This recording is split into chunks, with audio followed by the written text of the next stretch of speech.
근신하라, 깨어라. 너희 대적 마귀가 우는 사자같이 두루 다니며 삼킬 자를 찾나니 너희는 믿음을 굳건하게 하여 그를 대적하라. 이는 세상에 있는 너희 형제들도 동일한 고난을 당하는 줄을 알미라. 모든 은혜의 하나님 곧 그리스도 안에서 너희를 부르사 자기의 영원한 영광에 들어가게 하신 이가 잠깐 고난을 당한 너희를 친히 온전하게 하시며 굳건하게 하시며 강하게 하시며 털을 견고하게 하시리라.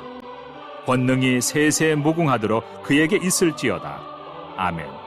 내가 신실한 형제로 아는 실로아노로 말미암아 너희에게 간단히 써서 구원하고 이것이 하나님의 참된 은혜임을 증언하노니 너희는 이 은혜에 굳게 서라. 택하심을 함께 받은 바벨론에 있는 교회가 너희에게 문안하고 내 아들 마가도 그리하느니라.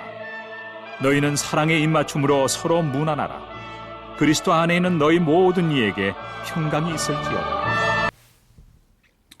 사랑하시는 성도 여러분, 오늘도 좋은 날입니다. 오늘도 주 안에서 복되고 은혜로운 하루가 되길 바랍니다. 사도 베드로는 계속해서 고난당하고 있는 교회에 편지하면서 마지막 권면을 하고 있습니다. 먼저 오늘 본문의 말씀을 통하여는 신자들이 당하는 고난이 그저 자신들을 박해하는 외부의 사람들, 그들을 향한 싸움만이 아니라 영적인 차원에서의 영적 전쟁이 이루어지고 있다는 사실을 알아야 한다고 이야기합니다. 8절 말씀에 여러분 보시면 뭐라고 이야기합니까? 근신하라, 깨어라, 너희 대적 마귀가 우는 사자같이 두루 다니며 삼킬 자를 찾나니 라고 이야기하고 있습니다. 당시에 그리스도인들 핍박하고 있던 유대인들과 로마 사람들, 그들을 향한 싸움이 아니라 더 나아가서는 마귀와의 싸움, 영적인 전쟁 가운데 있다는 사실을 기억해야 한다고 이야기하고 있습니다. 사랑하시는 성도 여러분, 실제로 우리의 싸움은 혈과 육에 대한 싸움이 아니요 악한 영들, 세상에 있는 권세들과의 싸움이라 사도 바울도 권면하지 않았습니까? 실제로 우리의 싸움은 영적인 차원이 있다는 사실을 기억해야 할 것입니다. 우리가 당하는 여러 가지 일 가운데 영적인 일들과 연결되지 않은 것은 하나도 없습니다. 우리의 모든 것은 영적인 일과 연결되어 있습니다. 우리가 그 사실을 인식하든 인식하지 않든 우리의 싸움은, 우리의 신앙의 길은 이러한 영적인 전쟁의 차원에서 이해해야 온전하게 이해할 수 있을 것입니다. 마귀가 우는 사자와 같이 두루다니며 삼킬 자를 찾는 것처럼 신자들은 그러한 위험 가운데 있음을 기억해야 할 것이다 라고 이야기하고 있습니다. 여기에서 말하는 우는 사자라고 하는 이야기를 들었을 이 청중들은 제일 먼저 무엇을 떠올렸을까요? 아마도 그것은 원형 경기장에서 등장하는 사자의 모습을 생각했을 것입니다.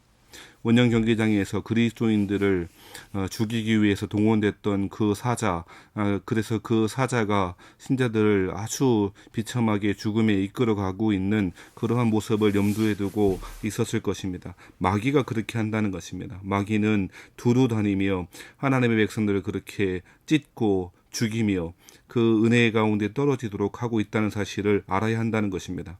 그러면 이러한 영적 전쟁 가운데 어떻게 신자들이 이기며 승리할 수 있을까요? 그것은 먼저 첫 번째 5장 8절 말씀처럼 근신하라 라고 하는 것입니다. 근신하면서 깨어 있어야 한다라고 이야기하고 있습니다. 어떻게 하는 것이 그러면 깨어 있는 것입니까? 성경에서는 영적으로 깨어 있어야 한다라고 하는 것을 강조할 때 항상 기도와 함께 연결해서 생각하고 있습니다. 우리 예수님도 십자가의 고난을 앞두고 제자들에게 무엇을 이야기하셨습니까? 깨어서 기도하라 라고 이야기하고 있습니다. 겟세마네에서 마지막 십자가의 큰 영적 전쟁을 앞두고 있던 예수님은 제자들에게도 깨어 기도하라 라고 이야기하셨던 것입니다.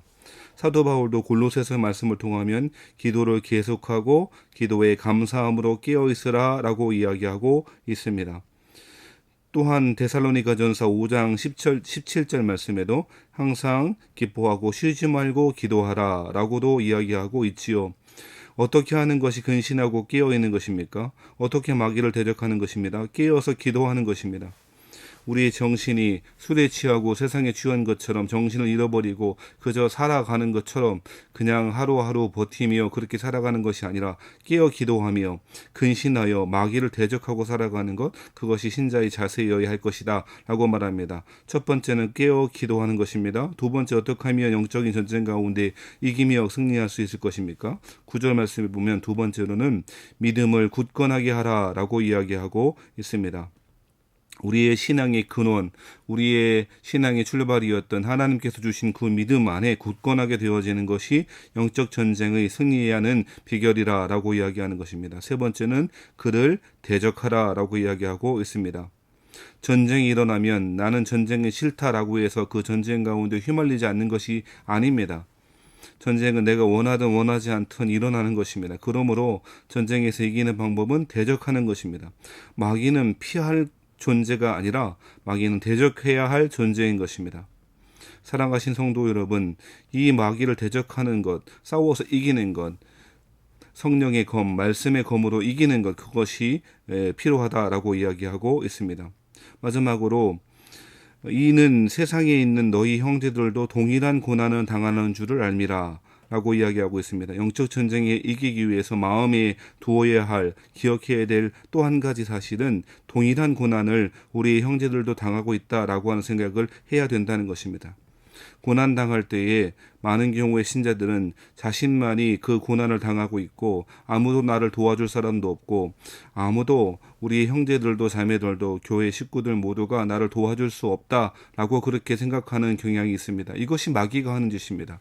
홀로 공동체에서 떨어지게 만드는 것입니다. 육식 짐승들이, 사자와 표범과 그런 짐승들이 연약한 동물들을 공격해서 잡아먹지 않습니까? 그 연약한 짐승이 누구입니까? 홀로 떨어져 있는 사람입니다. 마찬가지로 고난당할 때에 사람들은 자신만 당한다고, 자신만 어려운 일을 당한다고 생각하는, 그렇게 하는 분들이 있는데요. 전혀 그렇지 않다는 것입니다. 엘리야가 고난당할 때에, 죽음의 위기 가운데 있었을 때에, 아무도 자신에게 동역자들이 없다고 느껴질 때에 우리 하나님께서 뭐라고 말씀하셨습니까? 바알에게 무릎 꿇지 않는 7,000명의 사람들이 있었다라고 말하지 않았습니까? 형제들도 동일한 고난을 당하고 있다라고 하는 사실을 기억하는 것, 연대하고 혼자가 아니다라고 하는 생각을 갖는 것, 그것이 굉장히 중요한 것입니다. 사랑하신 성도 여러분, 우리는 혼자가 아닙니다. 홀로 떨어져 있는 존재가 아닙니다. 함께 하나님의 길을 걸어가며 그것 때문에 당하는 고난이 있다면 그것은 오히려 하나님이 우리를 하나님의 백성으로 만들어 가시는 길임을 알고, 사자와 같이 두루다니며 삼킬 자를 찾고 있는 그 악한 마귀 사탄에 대하여 깨어 기도하며 믿음을 굳건하게 하고 대적하여 승리하시는 여러분 되길 바랍니다. 그러면서 10절 말씀에는 이렇게 이야기합니다. 모든 은혜의 하나님 곧 그리스도 안에서 너희를 부르사라고 이야기합니다. 사도 바울은 이제 마지막으로 우리 하나님이 어떤 하나님이라고 이야기하고 설명합니까? 모든 은혜의 하나님이라고 이야기합니다. 고난당하고 있는, 여러 가지 혼란과 핍박 가운데 신앙생활하고 있는 그 상황에서도 여전히 하나님은 은혜로우신 하나님이라고도 이야기하고 있습니다. 그 하나님이 어떻게 하신답니까? 그리스도 안에서 너희를 부르셨답니다. 우리를 어두움 가운데에서, 죄악 가운데에서, 사망의 권세 가운데 우리를 부르셨습니다. 또한 자기의 영원한 영광에 들어가기 하시니가 라고 이야기합니다. 자기의 영원한 영광이 무엇입니까? 하나님과의 친밀한 교제, 영원한 하나됨, 그 구원의 사건을 그렇게 표현하고 있는 것이죠. 하나님은 모든 은혜로운 은혜를 주시는 그 하나님이셔서 우리를 부르셨고 영원한 구원, 그 구원에 들어가기를 원하신다고 이야기합니다. 그렇게 은혜 가운데 우리를 부르신 하나님이 잠깐 고난을 당한 너희를 이라고 이야기합니다. 예, 신자의 고난은 잠깐입니다. 하나님의 영원한 구속 경륜에 비교해 본다면, 하나님의 그 영원한 구원과 비교해 본다면 신자의 고난은 잠깐인 것입니다.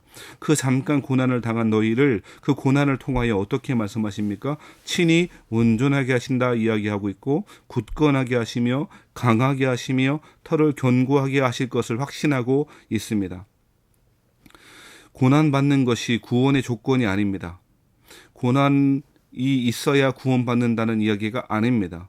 하지만 고난은 구원의 조건이 아닙니다. 하지만 그럼에도 불구하고 고난은 구원의 증거가 될 수 있습니다.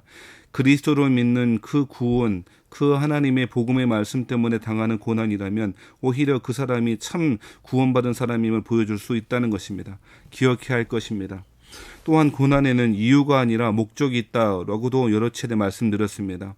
왜 고난당하는지에 대해서는 우리는 알 수 없습니다. 그래서 고난은 신비라고도 이야기합니다. 하지만 분명한 건 그 이유를 알 수 없지만 그 고난에는 분명한 목적이 있습니다. 무엇입니까? 뭐라고 설명드립니까? 친히 온전하게 되어지는 것입니다. 하나님이 그렇게 해주시겠다는 것입니다. 고난을 통하여 풀무불에 단련한 정금과 같이 온전하게 하시고 굳건하게 하시고 강하게 하시고 털을 견고하게 하신다라고 이야기하고 있습니다. 그 하나님이 모든 은혜의 하나님이라고 이야기하고 있다는 것입니다. 그러므로 신자들은 이 은혜에 굳건하게 서야 합니다. 그것이 12절 말씀이죠. 이것이 하나님의 참된 은혜임을 증언하노니 너희는 이 은혜에 굳게 서라. 우리의 과거도 우리의 현재도 우리의 미래도 우리의 장차 모든 소망은 하나님의 은혜 가운데 있을 때 가능합니다. 이 은혜에 굳건하게 서라. 또 권면하고 또 권면합니다. 사랑하신 여러분, 우리의 신앙의 길을 굳건하게 잘 걸어가고 잠깐 당하는 고난을 통하여 우리를 강하게 하실 그 하나님을 소망하며 은혜 가운데 승리하신 하루가 되길 바랍니다. 말씀 마치겠습니다. 우는 사자와 같이 지금도 나 혼자 당하는 거야 라고 그렇게 혼자 생각하도록 혼자 자신만 당하는 고난이라고 그렇게 속이고 있는 마귀를 대적하십시오. 믿음을 굳건하게 하십시오.